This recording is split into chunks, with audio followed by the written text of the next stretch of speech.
প্রশাসনের নাকের ডগায় গোপীবল্লভপুরের সাতমার সুবর্ণরেখা নদী থেকে দেদার চলছে অবৈধভাবে বালি পাচার। নকল অনুমতিপত্র ব্যবহার করে রমরমিয়ে বালি পাচার চলছে।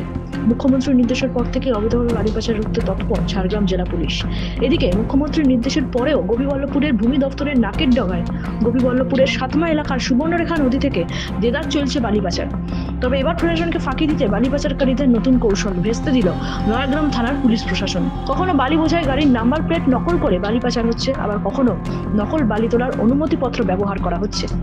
এবার গোপন সূত্রে খবর আসে নয়াগ্রাম থানার পুলিশের কাছে, নকল বালি তোলার অনুমতিপত্র ব্যবহার করে গোপীবল্লভপুরের সাতমা এলাকার সুবর্ণরেখা নদী থেকে অবৈধ বালি বোঝাই ট্রাকগুলি রমরমিয়ে বালি পাচার করছে বিভিন্ন রুট দিয়ে।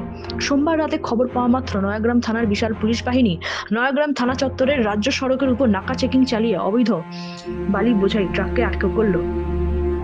সেই সঙ্গে ঘটনায় দুজনকে গ্রেফতার করে পুলিশ। মঙ্গলবার অভিযুক্ত গাড়ির চালক ও খালাসিকে ঝাড়গ্রাম আদালতে পেশ করে নয়াগ্রাম থানার পুলিশ। অভিযুক্তরা হলো গণেশ গোপ ও নরিপ গোপাল মাহাতো। পুলিশ সূত্রে জানা গেছে ওই বালি বোঝাই ট্রাকের বিরুদ্ধে লিগ্যাল অ্যাকশন নেওয়া হবে। পশ্চিম মেদিনীপুর জেলার সবং এলাকার বালি তোলার অনুমতিপত্র ব্যবহার করা হচ্ছে জানিয়ে ফের পশ্চিম মেদিনীপুরের প্রশাসনের নিষ্ক্রিয়তা চোখে পড়ল।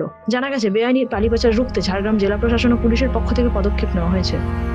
সম্প্রতি একাধিক লরি আটক করে তাদের বিরুদ্ধে আইন অনুযায়ী ব্যবস্থা নেওয়া হয়েছে।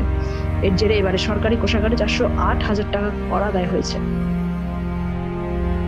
ঝাড়গ্রাম থেকে নিজস্ব প্রতিনিধির রিপোর্ট, এএনএম নিউজ।